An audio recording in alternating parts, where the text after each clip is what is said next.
सास के साथ सोने वाली बहू। रजनी और अमर की शादी को अभी कुछ ही महीने हुए थे। अमर अपनी पत्नी रजनी से बहुत प्यार करता था। शुरू के कुछ दिन तो सब कुछ ठीक ठाक चलता रहा, लेकिन फिर छोटी छोटी बातों पर अमर और रजनी का झगड़ा होने लगा। अरे, तुमने फिर से गीला टॉवेल बेड पर डाल दिया। कितनी बार तुमसे कहा है कि सारा बेड गीला हो जाता है। अरे गुस्सा क्यों कर रही हो? गलती हो गई मुझसे, अगली बार ध्यान रखूंगा बस। हर बार पर बस यही कह के चल देती हूँ। सारा दिन सफाई तो मुझे करनी पड़ती है ना। देखो रजनी, इस तरह नाराज मत हो। मैंने कहा ना, मैं ध्यान रखूंगा आगे से। और फिर रात के वक्त रजनी अपना बिस्तर उठाकर बेडरूम से बाहर जाने लगती है। अरे क्या हुआ रजनी? सुबह वाली बात पर अभी तक नाराज हो क्या? नहीं, ऐसी कोई बात नहीं है। तो फिर तुम अपना बिस्तर लेकर कहाँ जा रही हो? मैं मम्मी जी के कमरे में सोने जा रही हूँ। मम्मी जी अकेली है ना। अरे कैसी बात करती हो रजनी? शादी के बाद लड़कियां अपने पति के पास अपने बेडरूम में सोती हैं। सास के पास कौन सोता है? मैंने कहा ना, मेरा मन कर रहा है इसलिए मैं मम्मी जी के पास सोने जा रही हूँ। अरे रजनी, मेरी बात तो सुनो यार। मेरा भी तो मन करता है ना तुमसे प्यार करने का, तुम्हारे साथ रहने का। ऑफिस से थका हारा आया हूँ और तुम मम्मी जी के पास सोने जा रही हो। देखो, मुझे आज अपनी सास के पास सोने का मन है और मैं जा रही हूँ। इतना कहकर रजनी अपनी सास के साथ सोने के लिए उनके कमरे में चली जाती है। रजनी बेटा, तुम यहाँ? मम्मी जी, क्या मैं आपके पास सो सकती हूँ? हाँ हाँ बेटा, क्यों नहीं क्यों नहीं, बिल्कुल सो सकती हो। लेकिन सब ठीक तो है ना? अमर के साथ झगड़ा हुआ है क्या? नहीं नहीं मम्मी जी, मैं रोज रोज इनके साथ उस कमरे में सोकर बोर हो चुकी हूँ। थोड़ा सा चेंज हो जाएगा इसलिए आपके पास सो जाती हूँ। आपको कोई एतराज हो तो बता दीजिए। अरे नहीं नहीं बेटा, ऐसी कोई बात नहीं, सो जाओ। और फिर अगले दिन। अमर बेटा, तुम्हारा रजनी के साथ कोई झगड़ा हुआ है क्या? नहीं तो मम्मी, ऐसे तो कोई बात नहीं है। क्यों, क्या हुआ? अरे वो कल रात मेरे कमरे में सोने आ गई थी तो मुझे लगा सब ठीक तो है ना बेटा? नहीं मम्मी जी, वो ऐसी बस उसका मन किया होगा। कह रही थी कि मम्मी अकेली है इसलिए आपकी चिंता हो रही थी। पर अगली रात को फिर से रजनी अपना बिस्तर उठाकर सास के कमरे में पहुंच जाती है। रजनी बेटा, आज फिर से मेरे पास सोने आ गई। मम्मी जी, आपको मेरा अपने पास आना अच्छा नहीं लगता? अगर ऐसी बात है तो मैं बाहर ड्राइंग रूम में चली जाती हूँ। अरे नहीं नहीं बेटा, ऐसा कुछ नहीं है। पर अमर अपने कमरे में अकेला होगा ना? अरे तो वो कौन से 6 महीने के छोटे दूध पीते बच्चे हैं, उनको डर थोड़ी ना लगता है। इतने बड़े हो गए हैं, एक दो दिन अकेले सो लेंगे तो कुछ बिगड़ नहीं जाएगा। और इस तरह फिर तो ये रोज की बात हो गई। रजनी रोज अपना बिस्तर उठाती, अपनी सास के पास आकर सो जाती। सास उससे कुछ इसलिए नहीं कहती है क्योंकि उसे लगता है कि बहू बुरा मान जाएगी। एक दिन सुबह सुबह, माँ मेरे लिए चाय बना दो, ऑफिस जाने का टाइम हो रहा है। अरे बेटा, तो रजनी से क्यों नहीं कह देते? मुझे उससे बात करने का बिल्कुल भी मन नहीं है।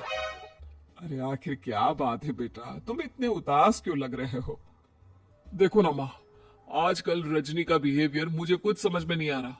रोज रात को आपके पास आकर सो जाती है। अगर उसे मेरी परवाह नहीं तो मुझे भी कोई फर्क नहीं पड़ता। अमर गुस्से में ही घर से ऑफिस चला जाता है। ये देखकर सास बहुत दुखी हो जाती है। और फिर अगले दिन, मम्मी जी, मैं आ गई आपके पास सोने। हाँ बहू, सो जाओ। पर वो क्या है ना, आज मेरा पुरानी फिल्में देखने का बड़ा मन कर रहा था। कोई बात नहीं, सो जाओ, मैं पिक्चर देखती रहूंगी। ठीक है मम्मी जी। रजनी की सास तेज आवाज में अपने कमरे में टीवी चलाकर रखती है। इसकी वजह से रजनी को नींद नहीं आती, लेकिन वो पूरी रात करवट बदल बदल कर सोने की कोशिश करती रहती है। सास को लगता है कि अब रजनी उसके कमरे में सोने नहीं आएगी, लेकिन अगली रात फिर रजनी उसके कमरे में सोने के लिए पहुंच जाती है। मम्मी जी, मैं आ गई। अरे बेटा, मुझे लगा कि कल तुम ठीक से सो नहीं पाई थी। जाओ अपने कमरे में आराम से सो जाओ ना बेटा। अरे नहीं मम्मी जी, कोई प्रॉब्लम नहीं है। इतना कहकर रजनी फिर से अपनी सास के कमरे में सो जाती है।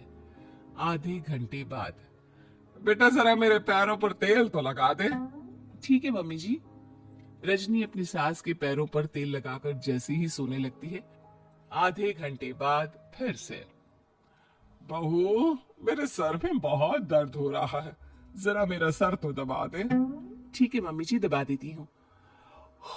बहुत जोर से नींद आ रही है।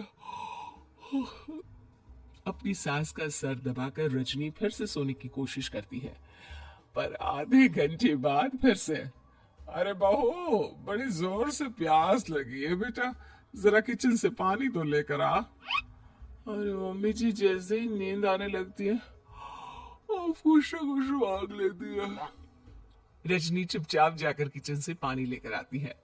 इस तरह रजनी की सास पूरी रात हर आधे आधे घंटे पर उसे किसी न किसी बहाने से जगाती रहती है। रजनी परेशान हो जाती है। सास को लगता है कि इस बार वो उसके कमरे में सोने के लिए बिल्कुल नहीं आएगी, लेकिन अगली रात फिर से रजनी वहां पहुंच जाती है। मम्मी जी, आज मैंने आपकी दवाई, पानी सब कुछ लाकर रख दिया है।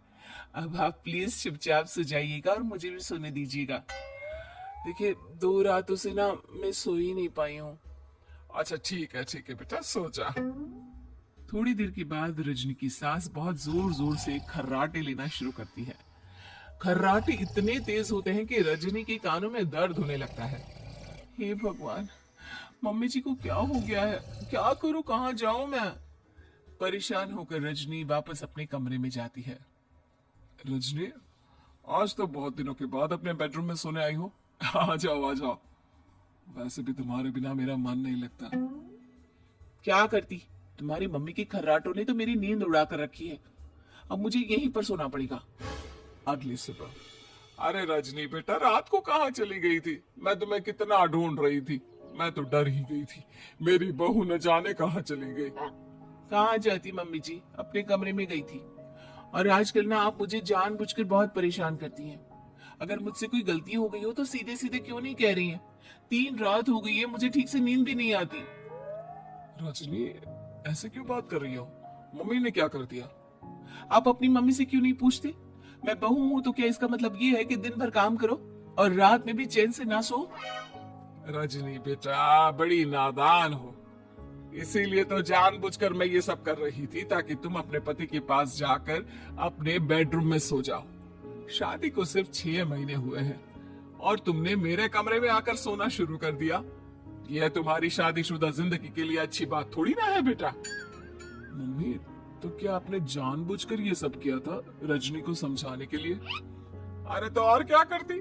दुनिया की पहली बहू है ये, जो पति को छोड़कर सास के साथ सोने चली थी। इसीलिए मुझे इसके लिए थोड़ा बुरा बनना पड़ा।